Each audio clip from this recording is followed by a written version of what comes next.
The most prestigious Czech and Slovak virtual racing series is back. The best drivers from Czechia and Slovakia, competing in 12 races on iRacing.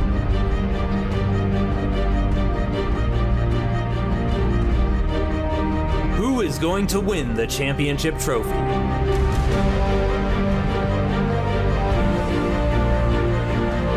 That's Mercedes-Benz Virtual GP 2021.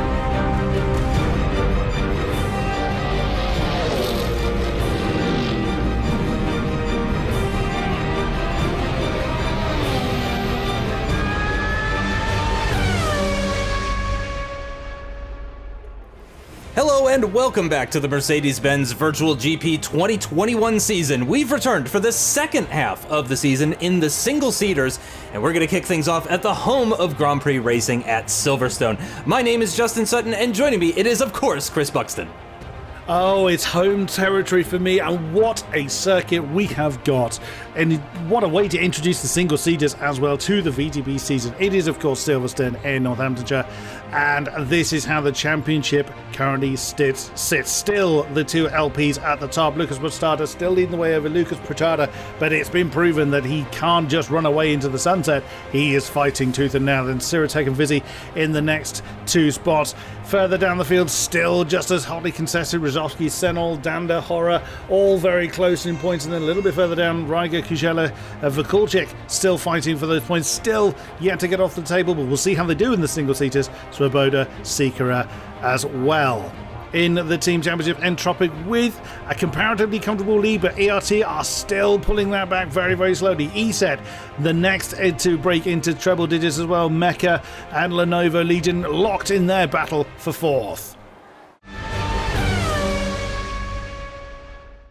And this is the chariot that our drivers will be piloting, the Dallara IR18. New for last year, we saw this mighty beast getting thrown around everywhere we could find. 700 horsepower and 760 kilograms. What a power to weight ratio it has. 2.2 litres of V6 twin turbo and a 6-speed box with push to pass up to 10 times per race for our drivers to utilise.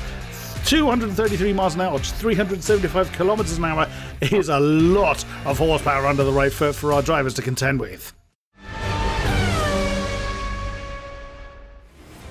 And here are the conditions for today's race. It is 20 degrees Celsius air temperature, 68 degrees Fahrenheit, 36 degrees track temperature, and Silverstone, the lap record, are 1 minute 25.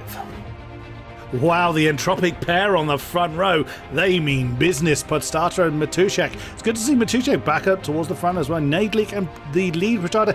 David Pritchard actually out qualifying his brother for the first time, certainly in a while, but I believe this season. There is Lucas Pritchard, the second of the ERT racing team. And Martin Sirotek, good effort there for the ESET squad. We're still not even half a second behind the leader, and we're already on the third row.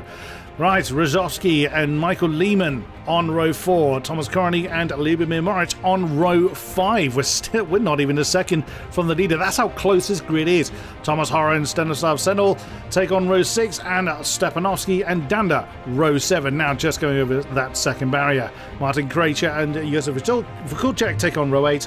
Ryger and Eric Vizzy all the way down there on row 9. Goodness me, a terrible qualifying for him.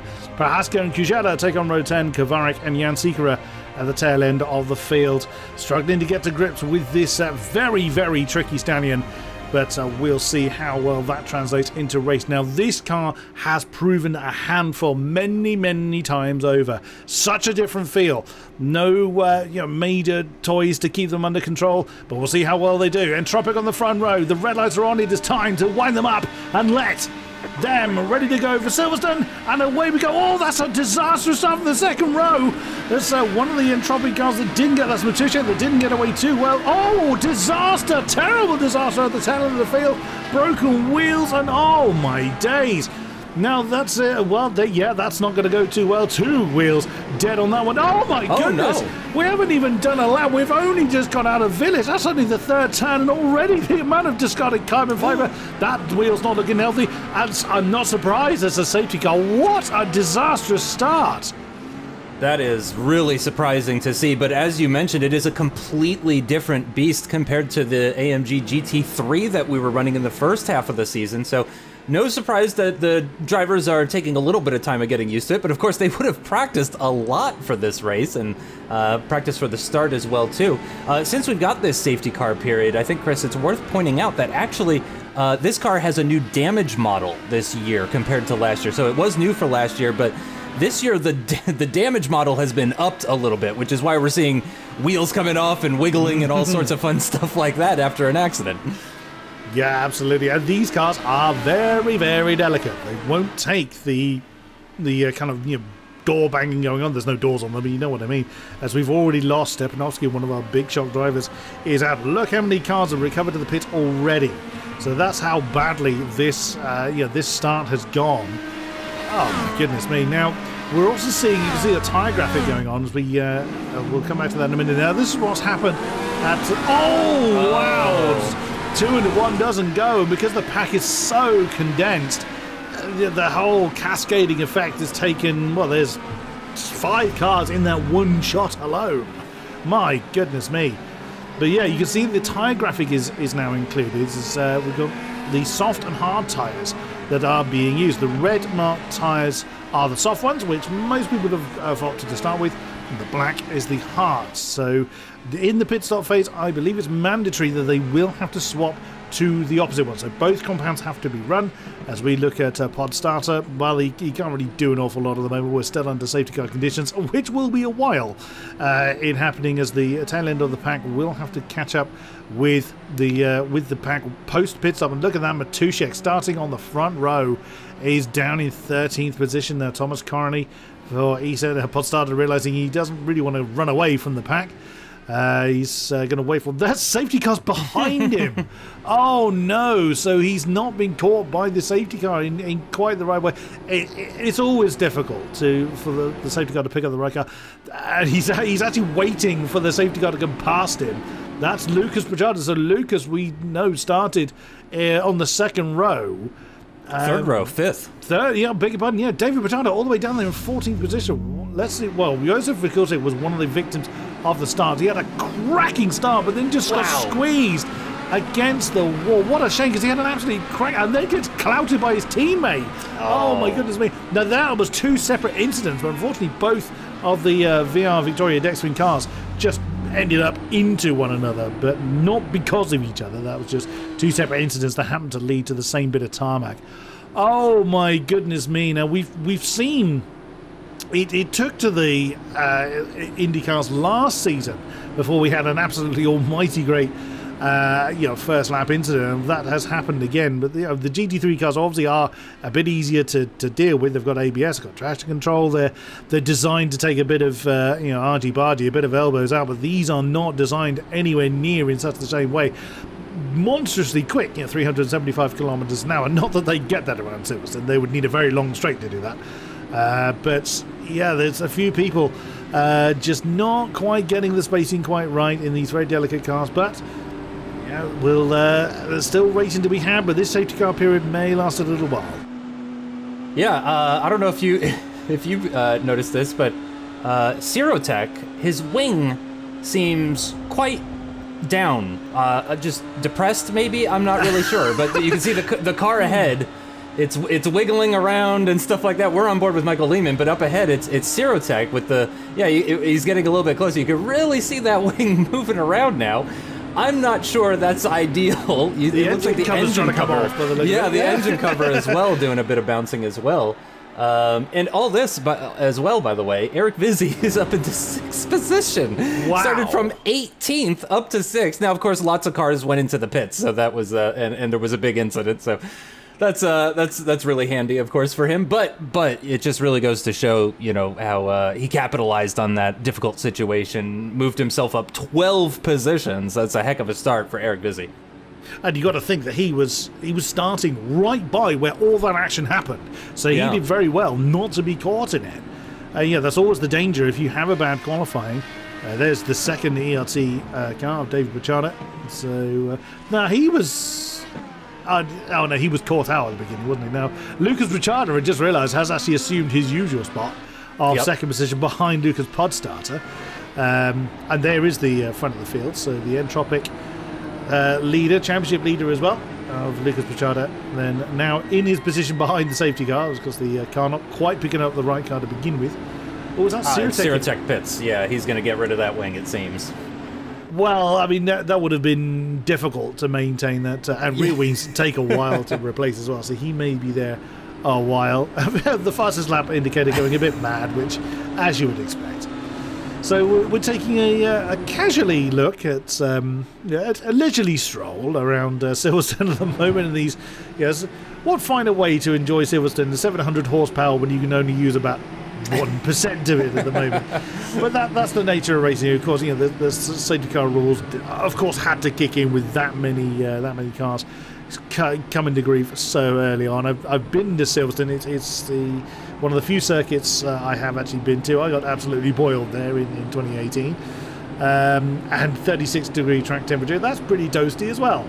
So at the moment, there's nothing that our drivers need to worry about. But tyre management could become a thing a little bit later on. As we're still seeing the red mark tyre primarily used by the field. Not many on the hard tyres yet.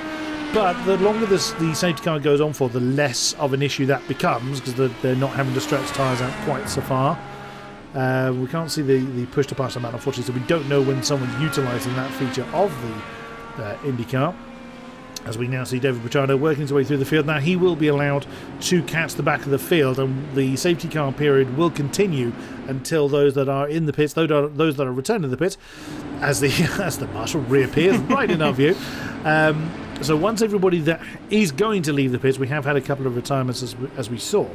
So anyone that is being fixed and will then be released will be allowed to catch the back of the pack, and then the safety car will return to the pits. So this could take a little while, but we will get running again before the checkered flag falls.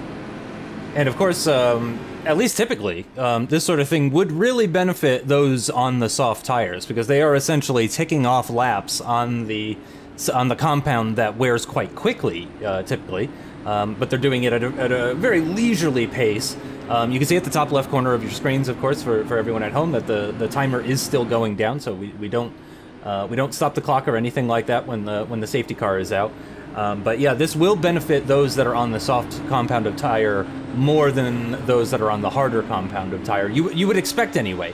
It may be different for Michael Lehman, however, because of course if they were racing right now, he would probably be losing positions being on that harder compound of tire and starting so high up. So maybe it's working out quite well for him, actually. Senol is now on the hard compound of tire, but I don't know if that's what he was on, because he's been into the pits in that Electra X car. So that is definitely a new set of hard compound tires. Oh, just like, and I love it when the camera switches over to the person that I'm talking about.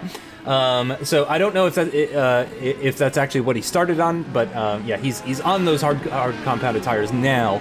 But unfortunately, it's not really going to be doing him any help to be behind the safety car, unfortunately, because of course he doesn't really need to think about holding on to the hard compounded tires. Those are quite sturdy in their compound. So, but I think we are getting close. I think they are going to possibly do one more lap, because of course the safety car, we just saw the Mustang. Good to see they flew out a Mustang, because of course that generation of Mustang they did not make in right-hand drive, so they would have flown that out.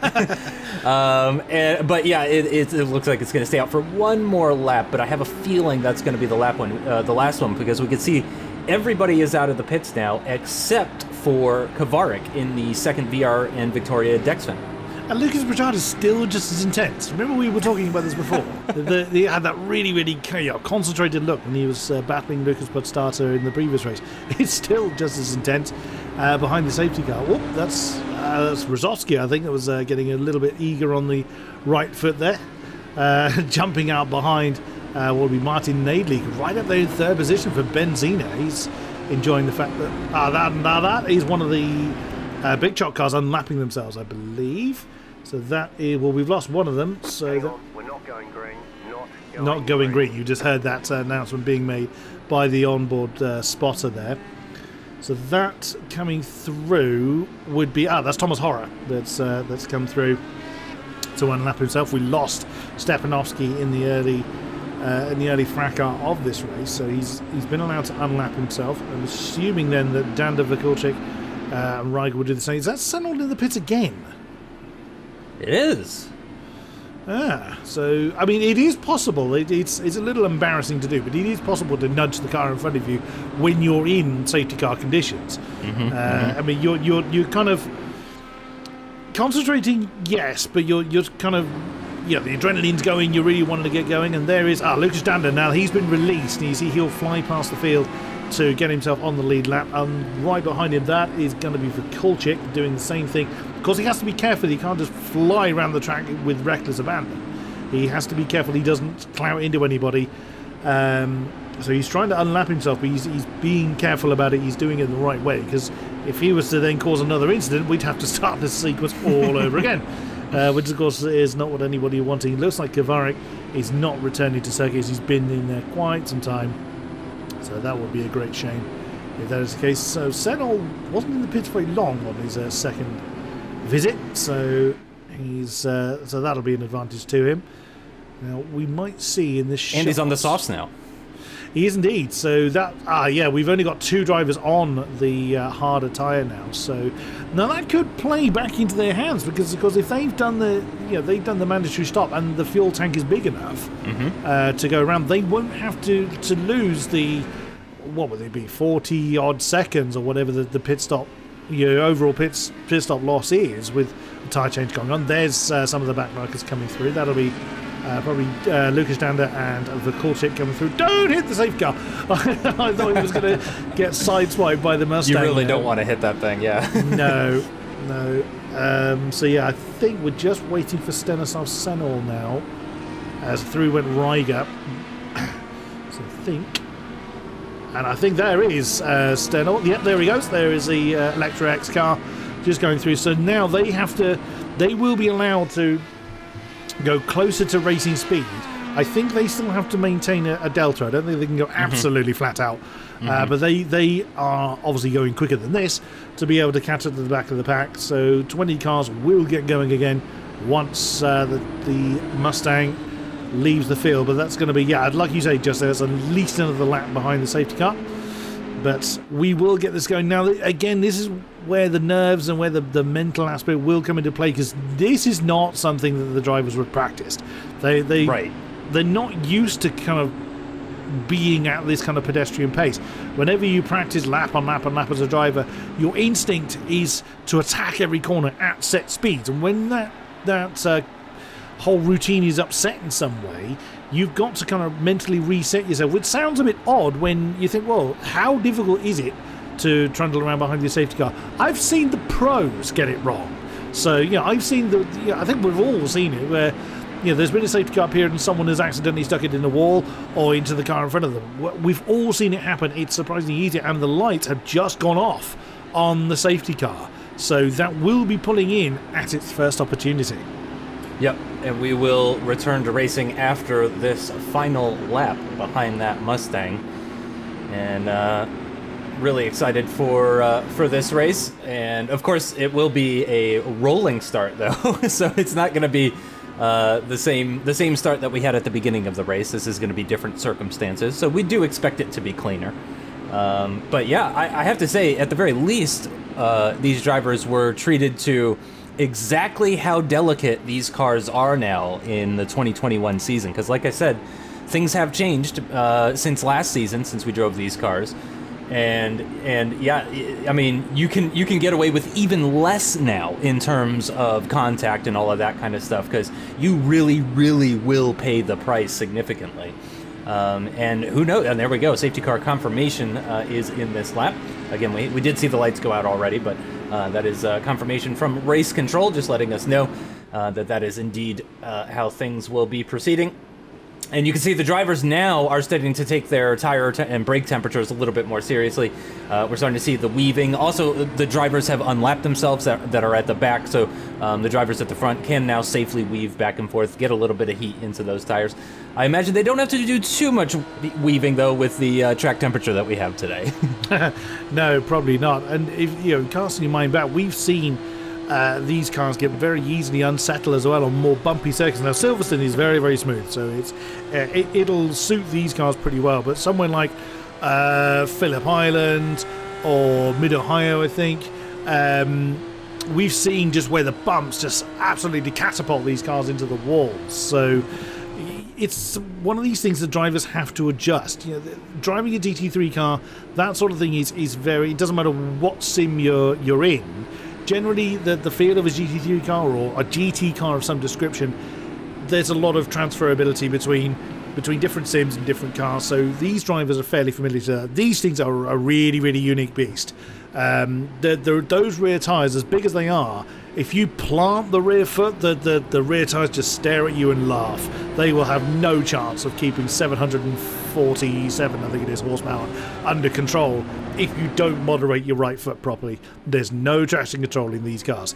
So the drivers have got to completely change how they attack these cars, how they attack the corners, how they deal with everything to do with their whole racecraft. And as you've already said, Justin, that's already bitten several drivers in this particular race, and we have another 5 races after this. So yeah, this is going to be quite an interesting tail end of the season if the start of this race is anything to go by. And certainly it's going to benefit drivers that are able to keep it, because again, we talked about Eric Vizzi, now up in 6th position, started in 18th. He gained 12 positions just by keeping his nose clean, staying out of trouble. He probably knew that there was going to be a bit of chaos at this start, especially with it being the first race in the IndyCar for the 2021 season. And Eric Vizzi's not quite as experienced as some other drivers, the likes of Sikora, who also, by the way, gained heavily as a result of the safety car period. He's now up into the top 10, actually, from starting stone dead last. So things have worked out quite well. And there it is. The safety car is into the pits, and it is now Lucas Pizzata that controls. Oh, and we're going. Yes, Lucas Pizzata was trying to leave Lucas Pizzata. I'll try that again. Lucas Pizzata was trying to leave Lucas Pizzata behind, but the ERT racing driver was very wise to that. On board with the ERT racing ace as we sweep through the first turn of Abbey, now through Farm. Oh no, trouble again. That's Rozovsky. The Lenovo Legion car is stranded on the side. He's had an argument with something pretty solid, and he's back. He's recovered his car to the pits. He will probably not take it a great deal more part in this race. Further back, there's Krejci, now up into the top 10 for Mecca, in the midst of an almighty great siege, as you would imagine. And you can actually see, and there we go, Lucas Rozovsky is out of the race. I thought so, his car did not look very happy, but look at this. Martin Neidlich for Benzina Orland has also, well, he's got himself a good nearly 2 seconds behind him. Looking at the chart, that's an amazing start he's had to keep on the back of Lucas Pizzata, who's using one of his push to passes to try and keep Lucas Podstarter in check. Now sweeping through Copse, heading down towards one of the most famous corner sequences in the world. That's Maggotts and Beckett. And so Lucas Pizzata go a little bit wide on the exit of Copse. He'll get away with that, but it's not going to help his line towards Maggotts and Beckett. Keep the car nice and steady, because even so, he caught the apex there. You saw the car bouncing away. Now onto the hangar straight, and look at Lucas Podstarter to nail the push to pass to give himself a good amount of distance between himself and Lucas Pizzata. So coming into Stowe, whilst it's not a big braking zone, if you get enough slipstream down that hangar straight, it's a great overtaking opportunity. And Martin Neidlich is looking to capitalise on that as we now come through the final few turns into Vale, into Club to complete the lap. And it's just dawned on me, actually, that Martin Neidlich is potentially, at least anyway, a bit of a single-seater superstar, because, of course, you and I have seen him in single-seaters in different series in the past, previously. So, yeah, maybe Martin Neidlich, who has, maybe not had the best start to the season, the best first half of the season, 57 points in the first 6 races, but here he is challenging for second place, all over the back of one of the championship protagonists. So Martin Neidlich, it looks really, really comfortable, actually, in this IndyCar, at least so far, from the little bit of racing that we have seen so far. Certainly, he seems quite comfortable, but Lucas Pizzata has done a great job of closing back up on Lucas Podstarter after Podstarter built that gap a little bit, as you mentioned, using that push to pass on the straight, on the run down towards Stowe. earlier. Yeah, Pichota has closed that back. Lucas Pichota has closed that back up. Martin Nadlik right behind him. And again, all three of them got fantastic starts. Ooh. Oh, Matuszek's not hanging around. He wants to make an overtake here on the old start-finish straight. And it looks like he's going to get that job. Wow. He must have gotten an incredible run out of left field there, or someone else did not get a great run. But here you go. He's going to make it 2 for 2. 2 positions in 2 corners. He goes around the outside at the entrance of Maggots. That is not a typical overtaking location, but he got the move done. Really impressive stuff for the Entropic driver. I thought I saw trouble at the top of the shot. Yeah, that's right. You go for right recart. Not sure whether he got tagged or whether he was just a bit too exuberant on the right foot, but he had a spin coming into Maggots as we see Jan Seeker now to 8th position. Wow. He's taken the position from Kujala for Benzina Roland, and right behind them is Siratek for ESET. So great three-way battle here for 8th position. Wow, Jan Seeker, where has this been hiding? We did allude, didn't we, that Jan Seeker may well come more into his own in these single-seaters more than the GT3s. He tends to struggle a bit more with the GT cars we've seen previously, but yeah, he's an ace. He's been here pretty much since the dawn of VGP, so he knows how this works. Was very close there again for Martin Siratek. Not really an opportunity going in on the inside of the loop unless the car you're chasing had a bad run through that sequence. Kujela is still nailed to the back of Jan Seeker. Let's have a look at what happened to Jan Reiger. So this is coming through Maggots and Beckett. It looks like he's done it on his own. Yep, that's a little bit too eager on the right foot. Whoa, that was... I didn't quite catch who that was making the alternate route, doing a bit of grass cutting there.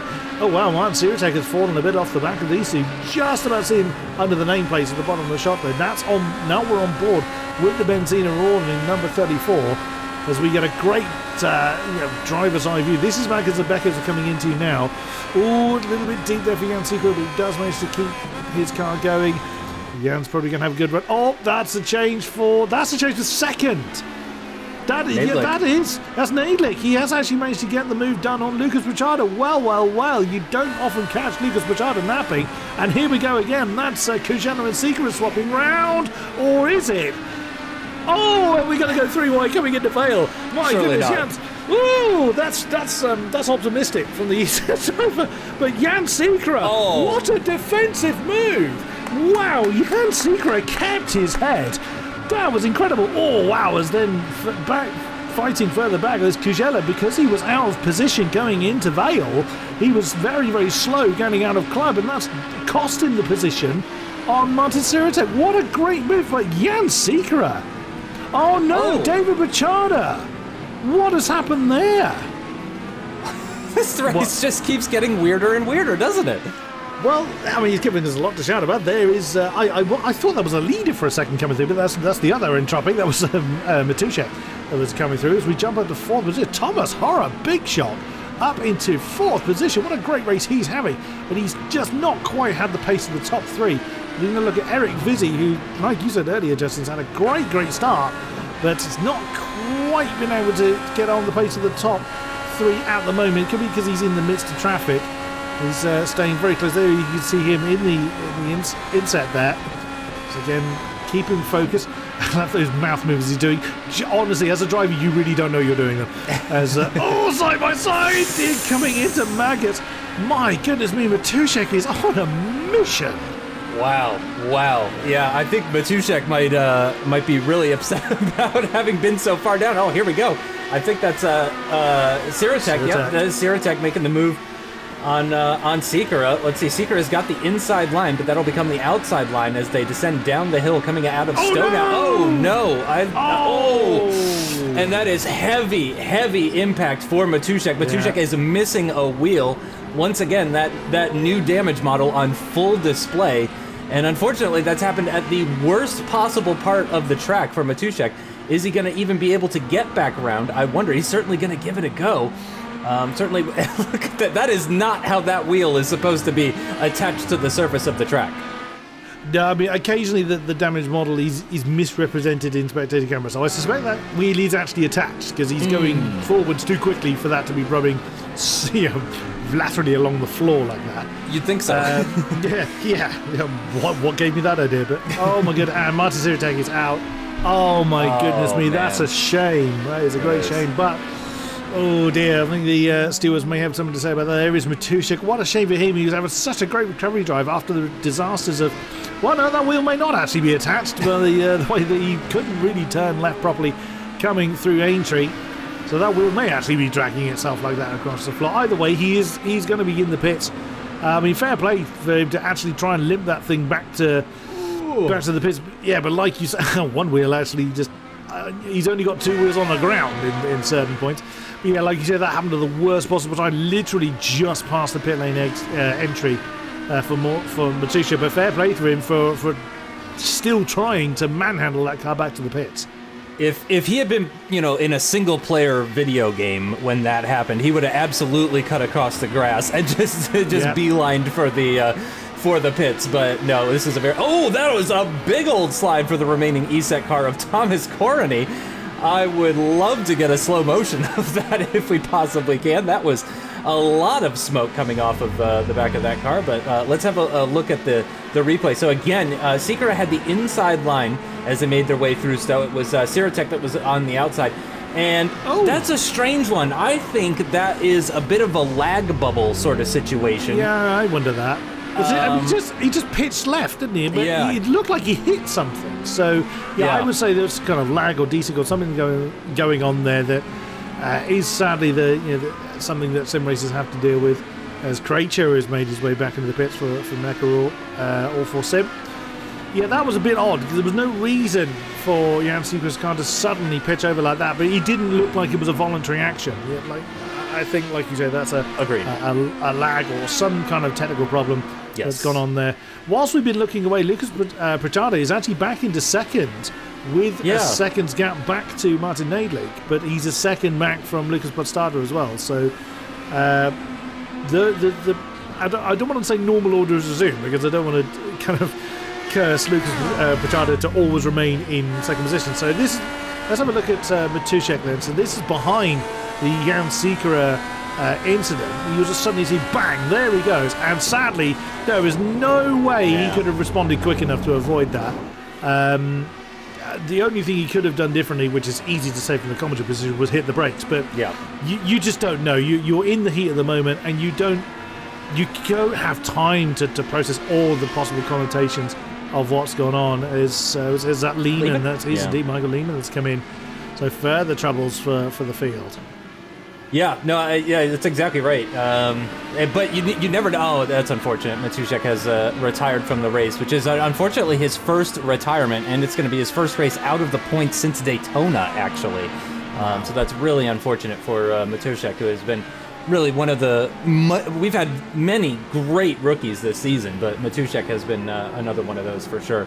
Unfortunate to see that happen, but yeah, you never know when hitting the brakes is actually what's going to cause you to get caught up in an incident. You know, many times, especially in Indy cars, actually, funny enough that we're in specifically this car when it happened. But yeah, many times in Indy cars, you want to keep that foot flat down, you know, and you want to just clear the accident as quickly as you possibly can. So, yeah, you never know. You really don't know. Hindsight is 20/20 is one of those things for sure. So. But we do still have this battle for fourth position. Great to see Thomas Hora up in fourth position. I feel like he's a driver that I've talked about multiple times in recent races as just having really, really crappy luck, to put it really, really bluntly. But yeah, it's great to see that Thomas Hora is having a better day today. He's the last time he was in the top 5 was actually at Zolder, and here is the replay. This was Lucas Pachada getting that position back. For second place. That was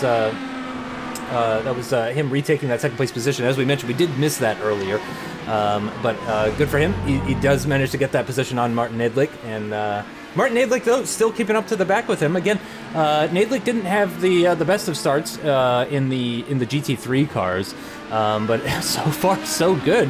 I mean, he did have a couple of podiums for sure. But then, yeah, several races, in fact, outside the top 5. Nürburgring not scoring at all. DNF, unfortunately, for him in the Nürburgring. But Martin Nadlik really showing some impressive pace here today. Bigger gaps than what we've seen previously, I would say, in the top 3. at least for the past couple of races, but still plenty of racing still to go, almost 25 minutes. Oh yeah, we've got a lot of action still to cover, which is always good for us as we now look at the call check for VR Victoria Dexvin up into 12th position now. He's on the back of Lucas Dander, who has been in the pits already today. So his race has been a little bit mixed. Now back on board with Martin Nadek. So this is the top three we can see in this particular shot, working their way through Magnus Becker's Chapel and onto the Hangar Straight. Yeah, so Lucas Podstata at the front has gone himself 1.7 seconds near enough of air, so he's not under threat. But Martin Nadek's not being dropped, is he? He's not falling off the back. He's not making silly mistakes. He's there on genuine pace. Yes, a bit of luck, no doubt, with what happened early on in the race with the first safety car here, but he's kept himself out of trouble. Like Eric Vizzi we mentioned earlier, he's just made his way up to the front and he's staying there. He's not being dropped by the top three. We've seen it before where someone has managed to luck their way into the top three, and the pace differences has then become apparent. And down the car gear fidgety there coming through Village. But Martin Nadek's done a brilliant job of actually staying there on merit. Yeah, like you said, Justin, he has been on the podium a couple of times this season, but it's been very, very mixed for Martin Nadek in the GT3s. And, not sadly seeing the flag last time out at the Nürburgring, but he's having an absolute stormer here at the moment. Along with Thomas Horror as well, behind some distance behind, about 6 seconds behind this particular battle, as we see more cars coming into the pits. That's Dander and Vukultic. We were looking at them earlier, both of them coming to the pits. That looks more planned. That didn't look like it was damage related. Now back up to the battle for second position. Martin Nadek's really close back in on Lucas Pichada now. It's the last thing that he wants. Lucas Pichada doesn't want this. He wants to be chasing off after Lucas Podstata, but that's the nature of racing, and Martin Nadek's doing a great job to start his second half of the season off with a bang. Very different lines there for Lucas and Martin as they made their way through the tail section of Maggots and Beckett's. I'm not sure if that was just Martin trying to stay out of the dirty air. It was a bit difficult to see from the angle that we had there. Oh, and there we go. The race leader and indeed championship leader is into the pits. Lucas Podstata for the Entropic team from the lead, and just what I like to see. People will know this already. Fans of VGP will know that I love when drivers do something different, and it's great to see that Lucas Pichada and Martin Nadek are staying out for at least one more lap. We'll see if either of them has any plans to stay out any further than that. Thomas Hora, that would have been from 4th position, now down to 5th. But that would have been from 4th position. By the way, shout out Thomas Prohaska in 6th position. Now, well, that's going to become 4th thanks to some pit stops. But running in the top 10 quite well is Thomas Prohaska. He's another driver that's had a bit of a difficult start to the season. He's only managed to pick up points in one race, and that was at the opening round at Imola, a couple of DNFs as well. But yeah, he was running firmly in the top 10 even before the pit stop phase started, so he's looking like he's on for another points haul here today, which would be great to see for the TP leg driver. I wonder if that was the right decision from Lucas Pichada, though, as because he's under that much pressure from Martin Nadek, he's likely to lose time defending from him. Although in saying that, there is now 1.2 seconds behind him, so the ERT racing driver shouldn't feel under any immediate pressure unless he makes a mistake. Well, we'll see if that pays off for him as we now jump on board with, that is Kujala. We're on board for benzene order, chasing after Stunner. Wow, Senol up into 5th position, partly due to pit stop suspension. But that's a decent run for Stanislav Senol. What an unusual driving style from Kujala. You can see him in the inside, very straight armed. Yes. Sort of very, Juan Manuel Fangio from the 50s. Yes, showing my age, but not quite that old. And now in come Pichada and Nadek. So they've tried the overcut on this one. I'm not convinced it's going to work quite for them. Eric Vizzi is coming as well.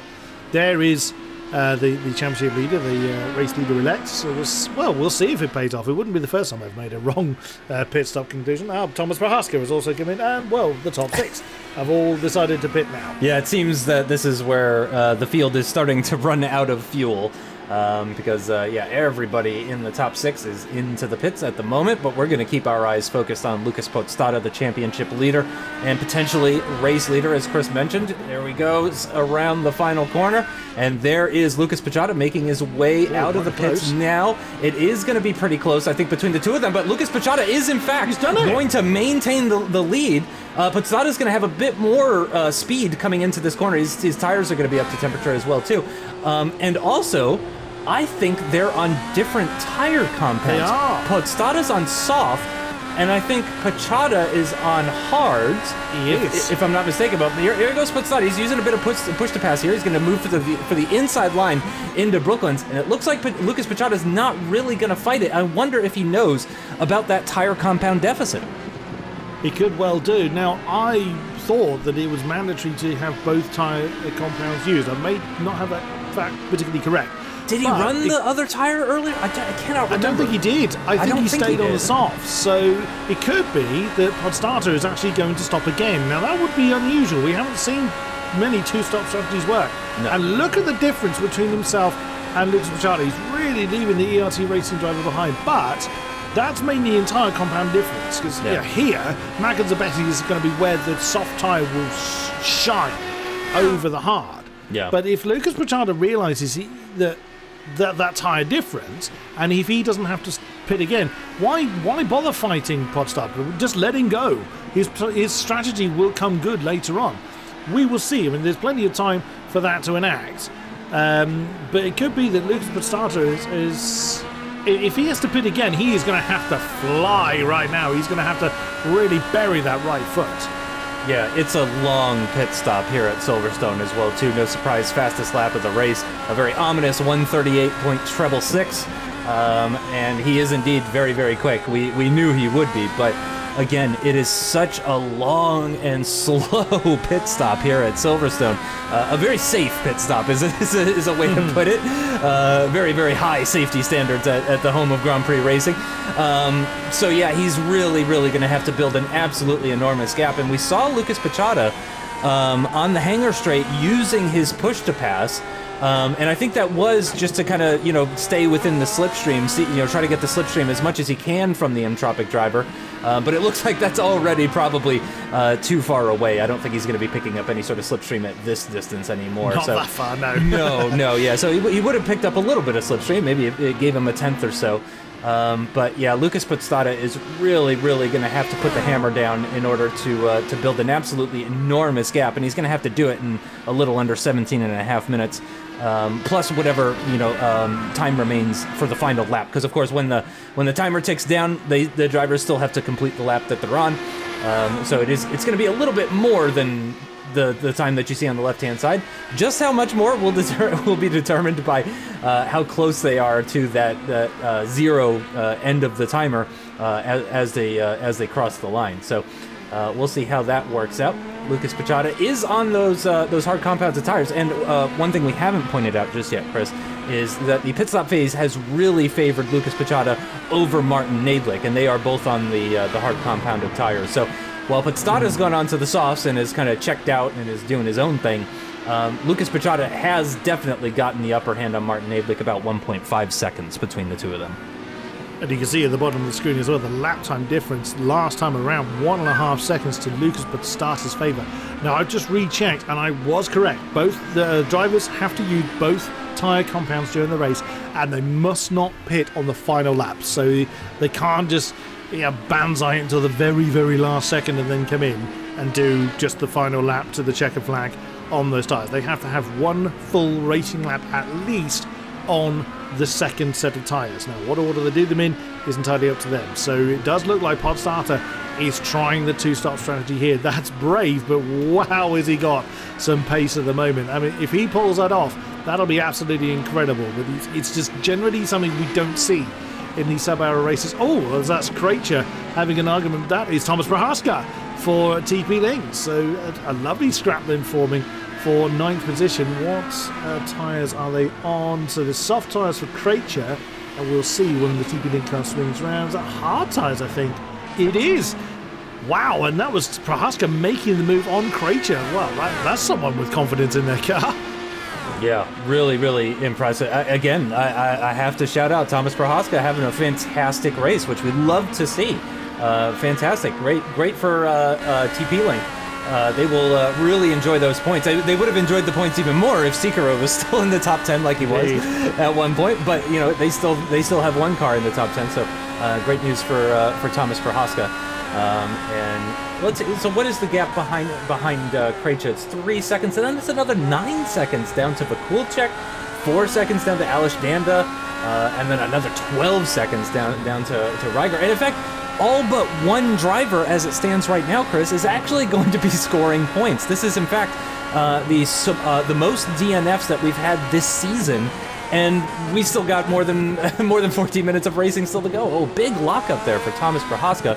That's going to possibly be a bit of an open invitation for Krejci. He might be thinking, oh, well, maybe this guy's not so fast. And in fact, looking at the lap times, Krejci was actually a 10th quicker last lap. Indeed. Yeah, I mean, we haven't had 6 DNFs by this point in the race for quite some time. Yeah. I think we'd have to go back to last season in the early part of the single-seater phase. But Krejci, the rear's not behaving themselves coming out of left field. But does manage to catch the car at 190. But look at how much momentum that cost him. You've got to get the exit of left field right, flat out through Woodcote as Tom. Wow, it's unusual we see someone else's name on the fastest lap board. Thomas Carney for reset. That's down in 15th position as well. He's just put the fastest lap on the board. Now that is likely to change in the remaining time we have. Fair enough, but we'll see how that transpires. I think it looks like Carney and Sikora have come. Well, Carney, I think he's lagged because he's maybe had an incident because he's just set the fastest lap. He can't have gotten to the pits that quickly. I know he's quick, but that'll be a little bit excessive. But we now look at we'll continue to look at Krejci. Is he coming in? Yep. So that's probably why he was getting all squiggly. Those soft tyres are done, and 13 minutes on the hard tyres. Well, the hard tyres will last considerably. Oh, that's why Thomas Carney has appeared in the pits. He's had a problem. That's a shame. He's just set the fastest lap of the race. Yeah, maybe he was going a little bit too fast, but that is great news for Jan Sikora and the TP Link team, because it looks like he is finally going to break his duck. He's finally going to get a point on the board. He's the only driver racing today, or that started today, that hasn't picked up a point yet. Yeah, great to see that Jan Sikora is going to be at least mildly rewarded for his hard work and his driving and everything. Still so weird. It's just casting my mind back to that incident. It's still so weird to me. Because yeah, really, it seemed like something weird happened with Jan Sikora that was potentially not entirely his fault. But oh, here we go. It looks like Martin Nadlik has managed to close up to the back of Lucas Pachada. He said, "Oh, you thought you were out of it, but nope, not just yet." In fact, he gained 3/10 last lap on the ERT racing car. I was just looking at the same thing. I was thinking that gap was getting very close. When we last looked at them, that was what, 1.5 seconds or so, or something like that. But it's now just 0.3 of a second. So if Lucas Pachada was biding his time and minding his own business, nope, denied. Martin Nadlik now on your case with Benzina Roll, and that team will certainly welcome those points. Oh, as he nearly goes very wide on the exit of Abbey, as we see Michael Lehman jump into the pits for Mekil. All for Sim. Now you will see a name jump down and then back up the field again like that when they come into the pits, because the pit lane entry bypasses Vale and Club. So that's why that's not a bug. That's just where they are on track. Oh, he thought about it, didn't he? Nadlik. You can do an inside manoeuvre into Brooklands, but then it puts you on the outside for Luffield here. So if you're going to get it done, you need to get it done very early down the Wellington Straight. But he thought better of that one. But he's really hustling Lucas Pachada. You really don't see the ERC Racing ace under pressure that often. No. Usually, and if you do, it's from Podstata, because Lucas has managed to overtake the Entropic car or started ahead of him or something. But yeah, it's really rare to see a third person like this involved with either of the Lucases, whether it's Podstata or Pachada. You really don't see this. So yeah, and again, Chris and I are both familiar, for those at home. Oh, here we go. Martin Nadlik is going to get the inside line actually for Stowe. And I think Lucas Pachada is actually just going to let him have it. I don't think he's confident that he can fight that. He doesn't fight it too hard. Oh. Okay, now this is very... Now, I did want to bring that up. Michael Lehman coming into the pits I thought was weird, because remember, he started on the hards, went to the softs, and then came in a second time. Oh, and that's Alice Danda with a very wobbly engine cover. That's going to be suboptimal is the word that racing drivers like and engineers like to use. But thankfully it's not the front or rear wing, because that would be even worse, of course. But Alice Danda in 12th position is now right behind Michael Lehman, who has come out on a very fresh set of soft tires, and we know he's very, very quick, so I would imagine he's probably going to pull away, maybe close in on Vukulchek. But yeah, it seems that Michael Lehman is on a two-stop strategy. Martin Nadlik is on a two-stop strategy, and we suspect that Lucas Podstata is also on a two-stop strategy. Luckily for Martin, he has actually come out just behind his teammate, so that should be beneficial. Lubomir Moritz is going to be making the move on Eric Vizzi. That is not something I don't think we've ever said so far in this season. Up into 4th position. Does he need to stop again? I can't remember. I don't think he does. I naively thought I'd be able to mentally keep track of who was on what tyres, but no, I've completely lost track of who's on what. I swear we've seen him on the hards. I swear we've seen him on the hards already. We could well have done. We could well have done. There is Eric Vizzi. Now they're on opposite tyres. So Eric Vizzi's on the hard tyres, Lubomir Moritz on the soft. So they're, from what we've seen, they can be up to sort of 8/10 to a second per lap apart. So a lot of that pace is in the tyres, not taking anything away from Lubomir Moritz, because that was a good move. He put on Eric Vizzi, but it didn't look. Eric Vizzi wasn't trying to defend air or trying to try and close off Lubomir at all. I think he realised that move was done, so he let that one go. Much the same as Lucas Brachada did earlier with with who he was fighting with. He didn't try and defend it, he just let it go, but he's hanging on to his pace as best he can now, nearly 7 seconds between the top two. For all we know, Lucas Brachada's got to come in again. I reckon he's trying to make this a one-stop strategy. But coming back to what you were saying about the tyres, sometimes the soft tyre isn't the optimal one to use. Yes, it'll give you very good grip for a relatively short period of time, but sometimes the grip advantage isn't long enough to really make it a viable tyre. Now, the ruling does state you have to use both sets of tyres, which of course they're doing. But it does look like that the soft tyre is a good tyre to use, because no one's using them for a couple of laps and then binning them. We're not seeing anything like that. So we're seeing people going a decent long way on those soft tyres as we look at Thomas Hara now, who's very much on his own in a podium position as it currently stands. Again, a great run for the Big Shot driver. But yeah, I think there's still strategy elements to play out in our final 7 minutes. I think you're right. This has turned into a very... I think the extended the extended safety car period has really just confused the heck out of these drivers, because of course they are very often their own race engineer. Here we go, Stanislav Senel in the slipstream, possibly using some push pass. No, it doesn't look like he needs it actually. Just the slipstream, the inside line into Stowe. The soft tires on his Electra car as well, and he does indeed move ahead of Eric Vizzi, who just seems to be struggling a little bit on those harder compound of tires.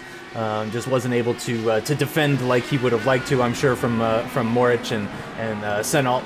Dropped him down into 6th position. But again, it should be pointed out that is still a fantastic result for Eric Vizzi, who started 18th on the grid. So 6th is still an absolutely massive accomplishment. So I think we're just not used to seeing Eric Vizzi being overtaken. I think that's why it just seems weird. And cast your mind back to last season when he came absolutely alive in the second half of the season. In comes the Vukulchik then into the pits. So again, the car looks okay, so that looks like it's planned. Is this man, Lucas Podstata, going to come in again? He's still wringing the neck out of that car, pushing it as hard as he possibly can. But he has to come in again. We haven't seen that car on the hard tyres, so he must come in again, or he's going to face a penalty if he doesn't. So we'll see what he does, but this would be why he is absolutely pushing so hard. Last time, lap time 1:39.8. I wonder whether he's burned the best out of those tires. We've seen quicker lap times than that. Not many, admittedly. He's still absolutely flying. Is he going to come in this time? Yes, he does. So He was doing the two-stop strategy. Is that going to work out for him? We will see. Where is that going to put him? That is going to put him around about 5th or 6th, somewhere around there, I'd a guess. Ooh, there's not much time for Lucas Passata to make up that gap. I don't think that strategy is going to work. No, because of course he's going to have to go onto the hard compounded tires, and while they will be fresh, yeah, the difference in the life of the tires, I don't think is going to be enough to make that up. It's going to be very interesting to see where this lands him. And I was going to mention earlier, actually, that Thomas Hora could be on for a second-place finish here. I don't expect Thomas Hora and Lucas Pachata are going to be stopping again. I think they're going to the end on these hard compounded tires. I think Vizzy is as well. Martin Nadlik sets the fastest lap of the race, and yes, this is what I was wondering about. Where is Nadlik going to be relative to Podstata? And he is going to be pretty close, but unfortunately, he's there. Yeah, he's right behind. But well, wait, he's on the. Is he on? He is on the soft compounded tire. So they're quite old, but they're also quite quick. So, ooh, this is very interesting now. As Lucas Dander also comes in to the pits from, it was 11th position.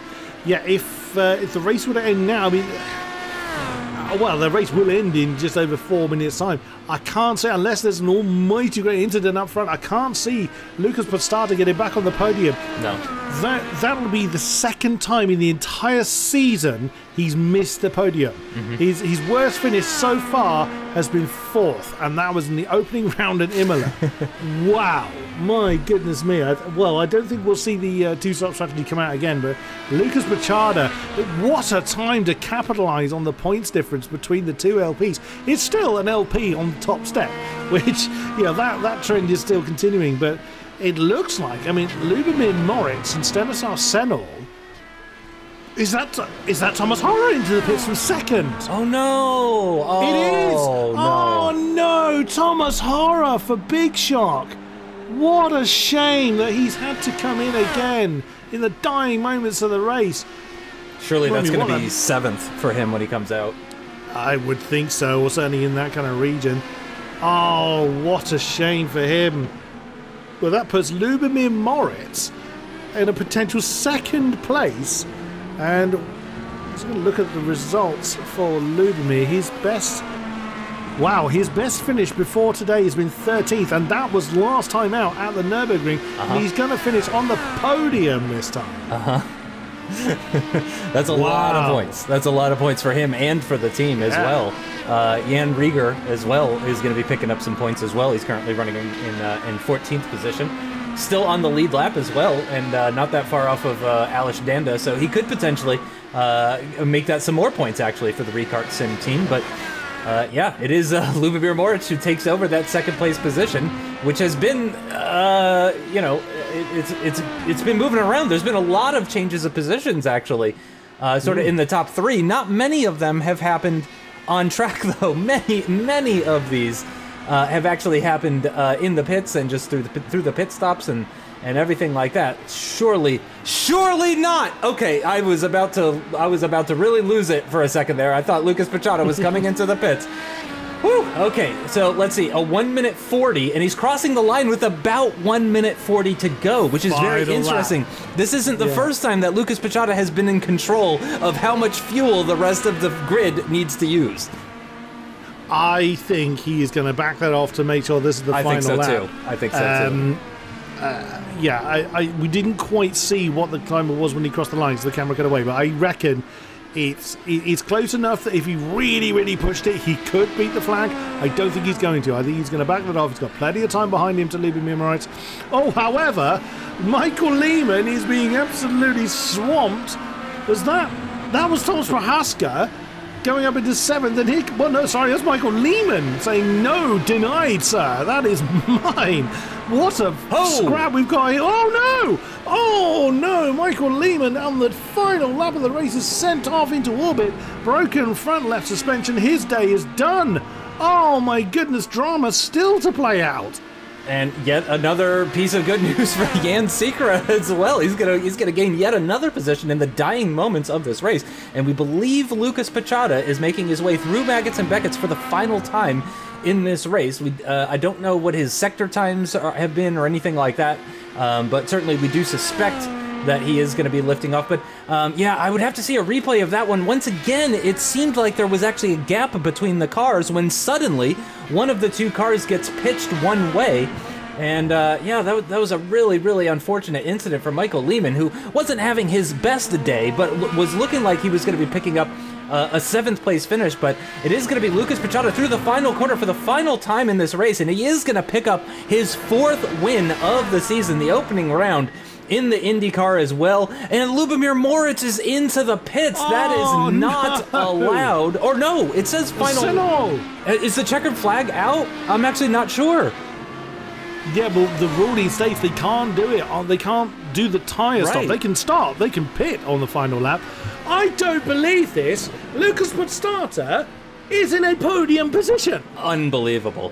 I did say there would have to be an incident up front for that to happen, but oh, Lucas Pichota must be absolutely livid, because that was a brilliant opportunity for him to close that gap down. And Lucas Pichota is, well, talk about it, he's a lucky boy. It does look like that he's continuing. That he doesn't look like he's backed off, so he must have. Yes, of course. One thing I forgot: the actual finish line is not the start line. The finish line's at the back end of the grid, so he beat that with only a handful of seconds to go. So that is probably why we've seen several people coming to the pits. They were banking on 1 lap less. How many times have we seen that in a season? And once again, Lucas Pichota is causing problems for the drivers at the back. Last time, it was Lucas Pichota last time, wasn't it? It was. It was. And it wasn't it last race actually at the Nürburgring. I think it was. I think it was well done. Because yeah, he did win that race. So. I was a bit premature last time, but here we go. Through the final corner goes Lucas Pichota to pick up the first win of the second half of this 2021 Mercedes-Benz Virtual GP season. One more lap than we thought. Eric Vizzi is going to finish on the podium from 18th on the grid and ahead of the championship leader. I got to give a round of applause to Eric Vizzi because that is an absolute masterclass from Eric Vizzi. He has really just shown everybody how it's done. And Thomas Hora, in the end, actually is going to get another top 5 finish, which is very well deserved.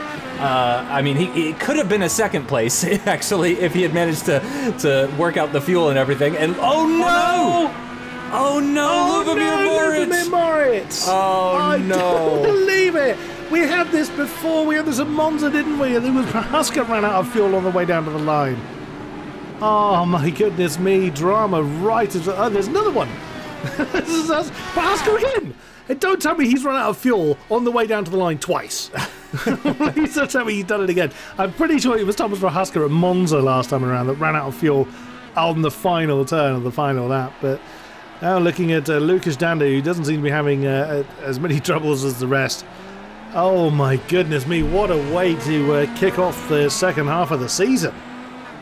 Absolutely insane. Absolutely insane. I mean, there was no way we could have possibly predicted that. I mean, we could have maybe predicted that one of the Lukai would be finishing on the podium. You know, that's always a safe bet. But yeah, I didn't expect it would have happened like that, actually. Indeed. You actually heard Ryger really short shifting on the way to the line there, so I wonder if he was cutting it a bit fine as well. So when all is said and done, the podium looks like this. Lucas Pichota once again, 4th win and 2nd one on the bounce. 2nd was Eric Vizzi, great return to form for him. 2nd time on the podium for him. Lucas Pichota 3rd, Martin Neidlich 4th, Thomas Hora 5th, Stanislav Sanol in 6th, Lubomir Moritz 7th, Peter Kujela in 8th, Martin Krejcir in 9th, and Thomas Prohaska rounding out the top 10. Anish Danda in 11th place. Fastest lap to Martin Neidlich. Good effort there. We saw that some time ago. It's quite a number of laps back, I think it was. Yeah. Great effort there, 37.9. And Josef Vakulchik in 12th, Ryger 13, Jan Seeker in 14th in the end. Michael Lehman 15. Those that didn't see the flag were Korony, Matuszek, Siratek, David Pichota, Rozovsky, Kovarik, and Stepanovsky. Wow. What a wild race, and again, more non-finishers than we've seen all season long, and it is still Lucas Pazzata at the top, but it's only by 11 points now to Lucas Pazzata after he picks up that 4th victory. Level on 81 points is Martin Sirotek and Eric Vizzi. That huge points haul for Eric Vizzi has now put him level for 3rd position. Absolutely incredible, and we've been kind of talking down about Vizzi's season, really. But here he is, really putting in a fantastic result here today, picking up a nice haul of points for himself and his team. And Tropic still leads the way, but only by 15 points after Matuszek's DNF. Iset, a 74 points back, and then another tie for 3rd position between Iset and Lenovo Legion. So Sirotek and Vizzi are tied, and so are Iset and Lenovo Legion. Mecha Alfredsson down in 5th position after unfortunately losing out on a big points haul due to Lehman spearing off there right at the end. That is going to do it. Thanks everybody for watching. We'll be back next time for one of my favorite races of the season at Spa in Belgium. We'll see you then. Bye-bye.